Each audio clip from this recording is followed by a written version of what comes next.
그는 몇 차례에 걸친 고통스러운 화상 치료와 수술을 견뎌냈다. 함께 떴던 아내와 큰아들은 현장에서 목숨을 잃었다. 그러나 김 씨는 아내와 큰아들이 다른 병원에서 치료받고 있는 것으로 믿고 있었다. 투병 3개월 만인 지난 1월 그 역시 사망했다.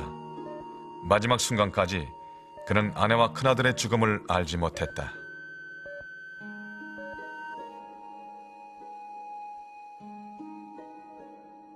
김재현 씨 일가족이 탔던 엑셀 승용차. 공교롭게도 대형 화물차 석대사에 끼어 있다.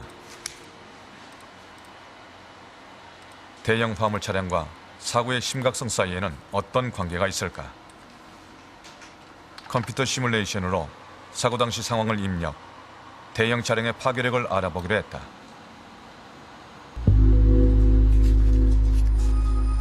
대형 차량의 추돌이 얼마나 위협적인지 그대로 보여주고 있다.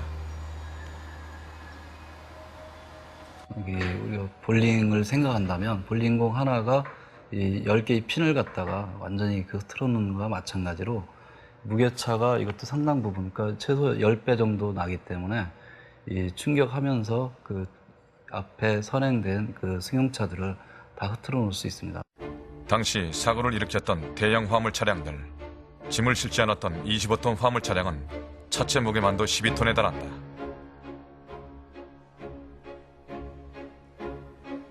짐을 가득 실은 탱크로리의 최대 중량은 42톤.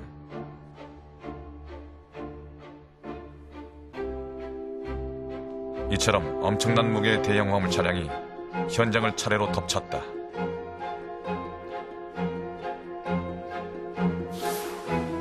그 틈에서 일반 승용차는 속수무책일 수밖에 없었다.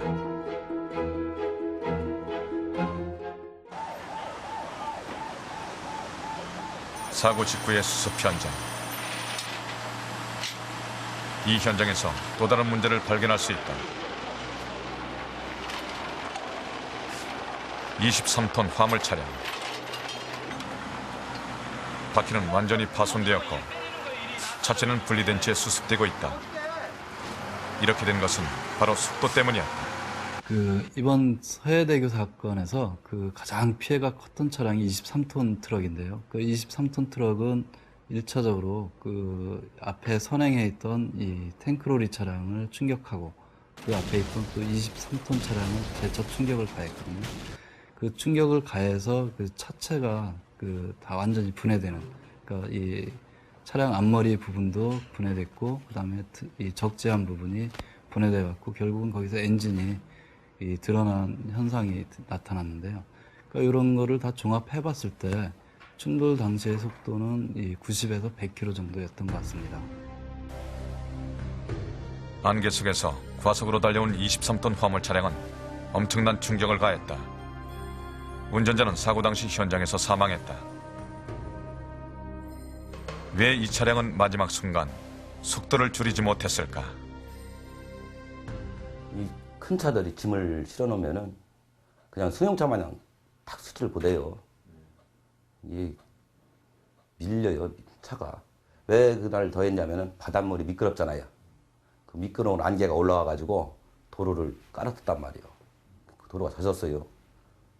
그런데다가 브레이크 잡으니까 습기가 있고, 그러니까 그 미끄러운 부분 그냥 미끄러지더라고요.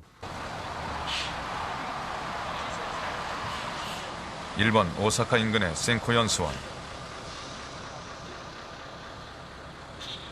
이것은 센코 운수회사에서 설립한 드라이빙 스쿨. 회사 운전기사 교육을 위한 시설로 외부인 대상 교육도 이루어지고 있다.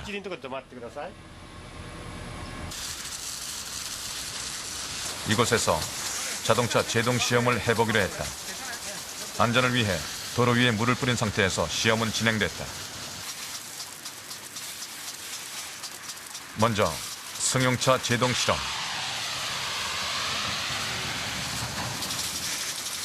시속 80km의 승용차 제동 거리는 28m였다. 승용차의 경우에는 관성이 이미 약하기 때문에 빨리 멈출 수 있습니다. 큰 차일수록 관성의 힘이 강하기 때문에 제동거리는 늘어납니다. 그 차이는 상당히 큽니다. 같은 조건으로 4톤 화물차와 10톤 화물차의 제동거리도 시험해 보았다.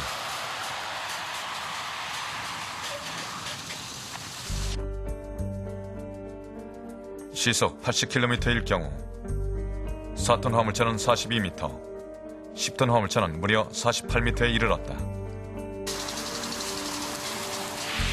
다음은 짐을 실은 상태에서 시험해 보았다.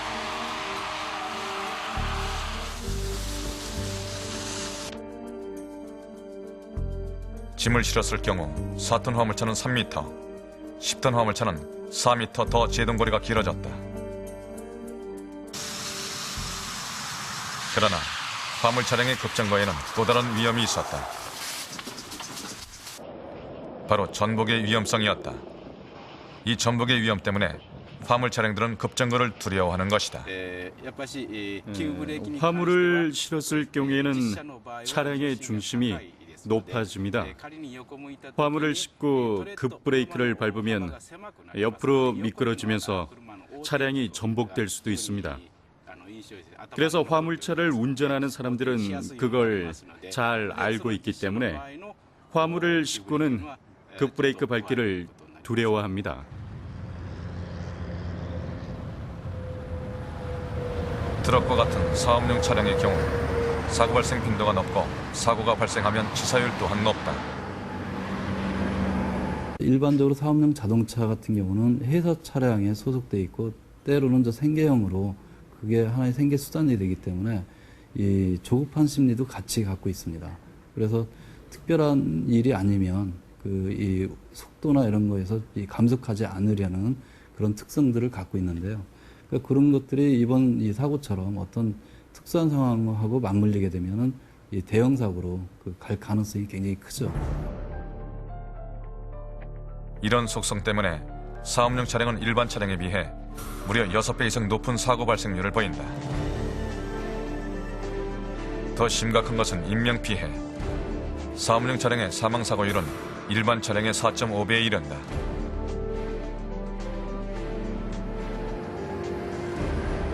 엄청난 피해를 일으킨 서해대교 29종 추돌 사고. 이 참사에는 대형 화물 차량의 관련 외에 또 다른 요인이 있었다. 그것은 바로 화재였다. 추돌 사고를 당한 대부분의 차량은 화재 피해를 입었다. 영화같이 그냥 막 붓고 피오르고 불나고 막 터지는 거 뻥뻥 뭐 연료 탱크 같은 거 막 터지고 그리고 계속 때리는 소리. 그거 총소리 같죠 뭐 말하자면. 그 앞에서 아우 제발 좀 그만 좀 받아라 그만 좀 받아라. 사고 직후의 피해 차량들 하나같이 형체를 알아보기 힘들 정도로 부서졌다. 여기에 화재가 겹쳤다.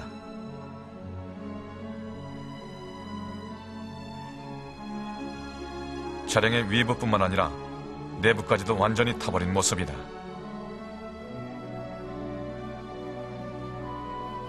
차량에서 탈출하지 못한 사람들은 그대로 화재에 희생되었다.